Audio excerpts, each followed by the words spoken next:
So usually we were doing it by ourselves, and so we would let them come and teach, and you know, we did some women's builds right in the middle of the Home Builders Association in Dallas, Texas, right there in the middle of the parking lot, where everybody that has anything to do with homes was trying to sell you something, and we're sitting up there on the back of this semi-truck building a house, women.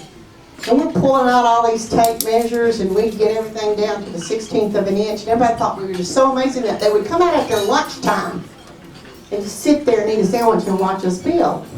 It was really fun. But this particular tape measure, you know, I always look like I know what I'm talking about, but it has every 1/8 and 1/4 and 1/16, and it's all marked on mine. So I don't have to count those little lines, I just look at them, because it tells me what it says. So it's called cheating, but it works for me, and it can work for you if you get one of these tape measures. And then, I have some really cool looking screwdrivers. This one you can take apart and use the tips and, you know, turn them upside down, but how cool is that, guys? Y'all got one of these? Anybody have one of these? Okay, I'm the coolest one in the room. Got it?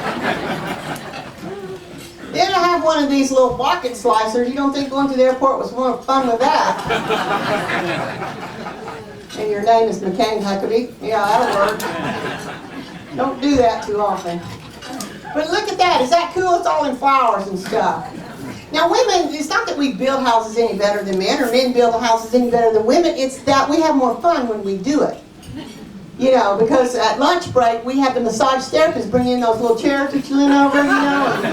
And you think I'm kidding? That's what we did in ours. We just, you know, bent over and took turns with those little massage therapists. And men were too cool to do it, so they just hurt. And we're over there getting our shoulders massaged. It's pretty exciting, and felt so good. And, you know, instead of all nasty black coffee, we'd have, you know, Starbucks cappuccinos come in for us. Because women just were cooler. They wanted Starbucks instead of just nasty old black coffee. And of course it might have taken, you know, 10 of us to lift a wall, where it would have only taken 2 of you guys to do it. But we're laughing and having the best time the whole time. And that's what makes Habitat fun. I think Miller Fuller, who is a real good friend of mine, he said it best when he said, it's habitatus. You really catch it. It's a contagious feeling that you have when you participate on a Habitat for Humanity house. You cannot help but want to do it again. And the first time I was going to do a Jimmy Carter work project, my staff only had me signed up to do 3 days, I think, 2 or 3 days. And I went back, and it was in Houston, Texas. Did anybody participate in Houston, Texas Jimmy Carter work project? You people got to get out more. Now, I know it's pretty here and all, but y'all got to get out a little bit. We were in Houston, Texas in July or August, I don't remember which. It really doesn't matter in Texas in July and August. It's hot, hot, hot, and humid, humid, humid. It's Houston. And it's just horrible weather. And the very first day was Sunday, and Jimmy Carter got us all together and told us we had to have, you know, house and dry on this day, and you had to do this on this day, and you had to do this on this day, and you know, the end of the week it would all be done. 100 houses we were building out there. People from everywhere. It's like a pile of ants crawling out there. It was just an incredible sight. And the first day, Monday, we had terrible, terrible thunderstorms. And I know y'all get those here, but there was lightning and tornado warnings and, you know, just black clouds and rain. And I'm up on the roof with my hammer trying to get, you know, in the dry like we were supposed to, because Jimmy Carter told us to. And he said, and I had a trooper with me that day. I said, you can either get up here and help me and I'll get down faster, or you can quit screaming at me to get down. And he just was going, oh, you know, one of those. And finally, they called the whole project off. I'm up there with, you know, lightning going, and I said, Jimmy Carter told us we had to get this done, and we're going to finish up. And they finally shut the whole project off, and the project manager finally came over and said, you have got to get down. I said, okay, as long as you take full responsibility when Jimmy Carter comes by and says, this house ain't done, it's your fault, not mine. And he said, I will. And so I got down, and I didn't get to stay the whole time, and I went back and told my staff, do not ever, ever, ever sign me up for just part of a week for a work project like that, because it just killed me to have to leave. I wanted to stay to the end. I wanted to see the family. I wanted to meet the family. I wanted to, turn the keys over.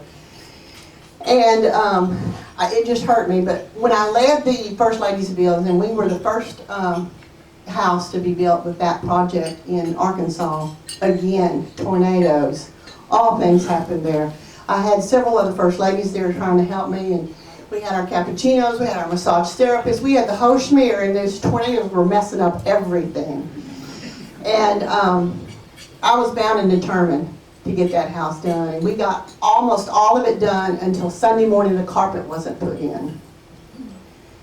And I said, where's the carpet? And they said, well, it's not going to be put in until next week sometime. And I called them on Sunday morning and said, you have got to get down here and put this carpet in before we have our 1 o'clock service to turn the keys over. I said, you have to get down here. So they came, they put the carpet in, we were doing a little brush up paint.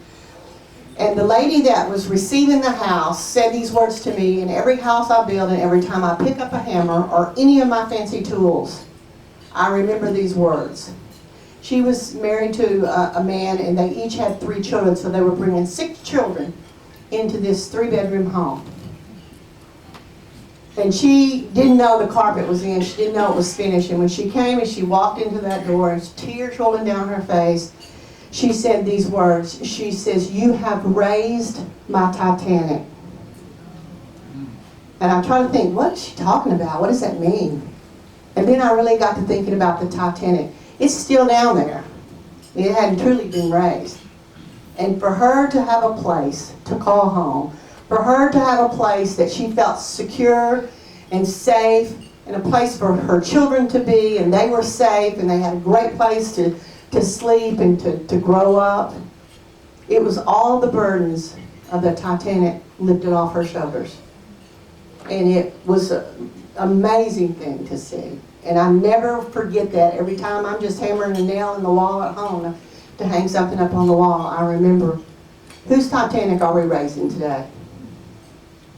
When we do the things we do, whose Titanic do we lift when we do those things? I have a couple other tools. Because I was chairman of that build in Arkansas, well, with the NGA, I blew out the tendon. I kept hammering when my doctor told me not to, and finally had to have surgery on my elbow. And he tied the tendons together. And he bought me this hammer called a BioCurve. And it's crooked like this, but the whole concept is supposed to take the pressure off your elbow. There's an orthopedic surgeon getting this for me now. He said, here, birthday present. And it is so heavy I can hardly pick it up. It doesn't work for me because this elbow of mine that he fixed just can hardly pick it up off the ground to even use it. And then it pings. And I don't know if you know what that means. When you hit it down, it pings, drives you insane. It's like dogs hearing a sound that they don't like. But that didn't work so well for me until I met the stiletto.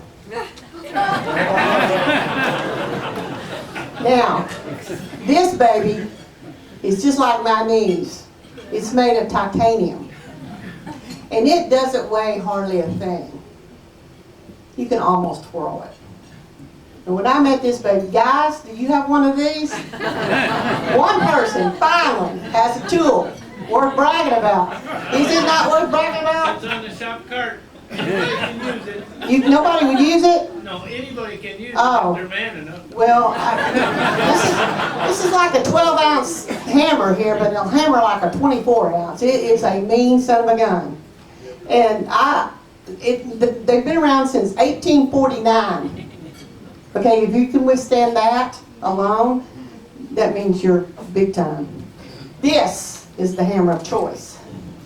And I have several of them until my husband used it for ripping something. And it's not a ripping hammer. It's not a hammer that you go and try to take, stuff off brick. And he cracked it right here.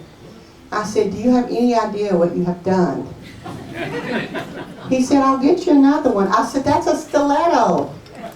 You know how much that hammer cost?